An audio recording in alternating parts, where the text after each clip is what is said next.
Assalamualaikum warahmatullahi wabarakatuh. Salam sejahtera bagi kita semua. Salam Om Swastiastu, Namo Buddhaya. Salam kebajikan.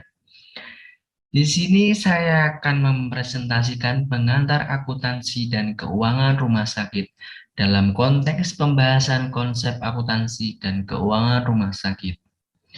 Sebelum masuk ke materi, di sini saya akan memperkenalkan diri dengan nama Zarus Sobah dari program studi akuntansi dengan NIM belakang 38.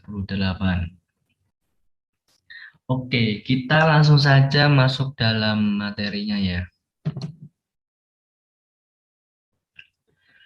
Oke, di sini ada pengertian akuntansi rumah sakit. Di sini teman-teman sudah tahu apa belum? Pengantar akuntansi rumah sakit itu apa? Kalau belum tahu, mari saya jelaskan di sini.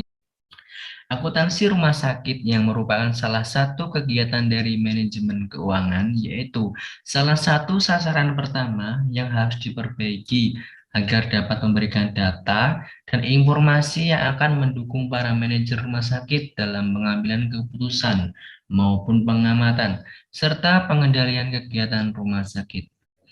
Yang menjadi kendala pada rumah sakit swadana dan belum terpecahkan sampai saat ini adalah rumah sakit melakukan dua sistem pencatatan dan pelaporan, yaitu berdasarkan prinsip akuntansi yang lazim, yaitu accrual basis dan basic cash atau cash basis. Untuk memenuhi ketentuan yang berlaku, yang diharapkan dapat berjalan secara paralel, independen, dan tercipta mekanisme saling kontrol di antaranya, kontrol internal, namun dirasakan menjadi beban petugas rumah sakit. Di sini ada jenis-jenis rumah sakit. Yang pertama, rumah sakit pemerintah.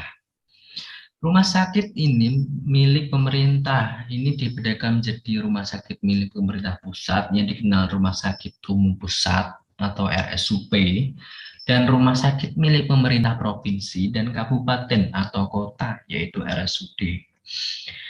Perbedaan keduanya ada pada kepemilikan, di mana RSUP merupakan milik pemerintah pusat yang mengacu pada Departemen Kesehatan atau Depkes.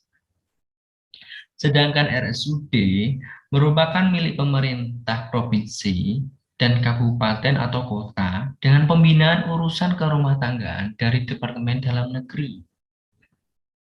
Keuntungan dan dalam melakukan kegiatan. Yang kedua, ada rumah sakit berbentuk badan layanan umum atau bisa disebut dengan BLU. Badan layanan umum adalah instansi di lingkungan pemerintah yang dibentuk untuk memberikan pelayanan kepada masyarakat berupa penyediaan barang atau jasa yang dijual tanpa mengutamakan mencari keuntungan dan dalam melakukan kegiatannya didasarkan pada prinsip efisiensi dan produktivitas. Dari tujuan BLU tersebut, yaitu meningkatkan pelayanan kepada masyarakat dalam rangka memajukan kesejahteraan umum dan mencerdaskan kehidupan bangsa dan memberikan fleksibilitas dalam pengelolaan keuangan berdasarkan prinsip ekonomi dan produktivitas dan penerapan praktik yang sehat, yaitu dalam PP nomor 23 tahun 2005, yaitu tentang pengelolaan keuangan BLU atau Badan Layanan Umum. Yang nomor 3 ada rumah sakit swasta. Yang ketiga ada rumah sakit swasta, yaitu rumah sakit yang dimiliki oleh perorangan atau badan hukum. Rumah sakit swasta. Yang ketiga ada rumah sakit swasta. Rumah sakit swasta adalah rumah sakit yang dimiliki oleh perorangan atau badan hukum. Rumah sakit swasta ada yang dimiliki oleh yayasan, keagamaan, dan kemanusiaan ataupun dimiliki oleh perusahaan. Jenis-jenis anggaran rumah sakit. Yang pertama ada anggaran modal. Anggaran modal adalah anggaran yang terdaftar dan tergambar dalam perencanaan penambahan modal. Dalam anggaran ini berisi daftar modal proyek yang diajukan selama tahun yang akan datang. Dampak anggaran tersebut mencakup seluruh pengeluaran aktiva yang terencana selama setahun. Yang kedua ada anggaran kas, yaitu anggaran yang tercatat dalam rencana penerimaan dan pengeluaran kas. Kas meliputi saldo tunai dan saldo rekening giro bank yang dimiliki entitas, serta elemen-elemen lainnya yang dapat dipersamakan dengan kas. Anggaran kas sangat terkait dengan komponen kas dari aktivitas operasi, investasi, dan pembiayaan. Yang ketiga, ada anggaran pelaksanaan. Anggaran pelaksanaan adalah anggaran yang telah tergambar dalam perencanaan aktivitas pelaksanaan. Anggaran pelaksanaan terdiri dari 3 komponen, yaitu dari penerimaan, ada biaya dan pengeluaran, dan pengukuran hasil.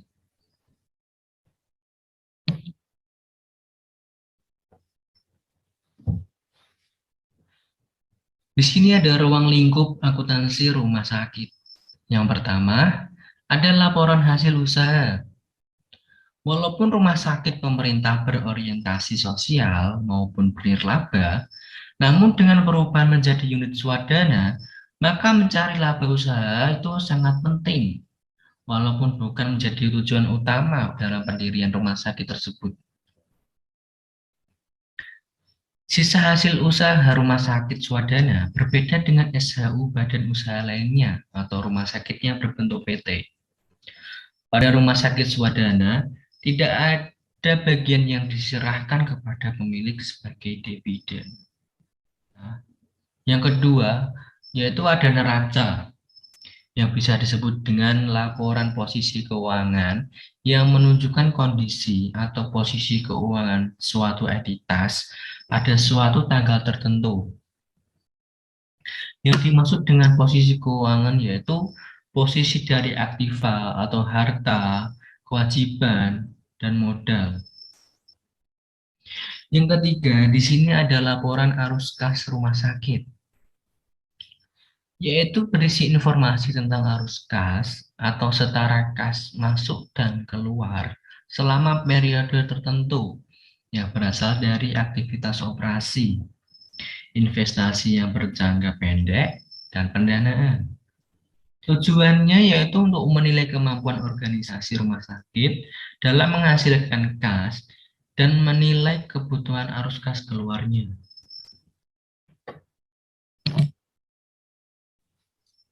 Di sini ada struktur dana rumah sakit. Yang pertama, dana tidak terikat atau bisa disebut unrestricted fund. Dana yang tidak dibatasi penggunaannya pada suatu tujuan tertentu. Dana ini seperti halnya dana umum atau general fund di pemerintahan atau dana lantar tidak terikat, ya, atau bisa disebut juga unrestricted current fund dalam akuntansi universitas yang dibentuk untuk menjalankan operasi organisasi sehari-hari. Yang kedua ada dana terikat atau restricted fund. Dana yang dibatasi penggunaannya pada suatu tujuan tertentu yang biasanya muncul karena permintaan dari pihak eksternal yang memberikan sumbangan. Selesai sudah presentasi saya, dan kurang lebihnya mohon maaf. Wassalamualaikum warahmatullahi wabarakatuh.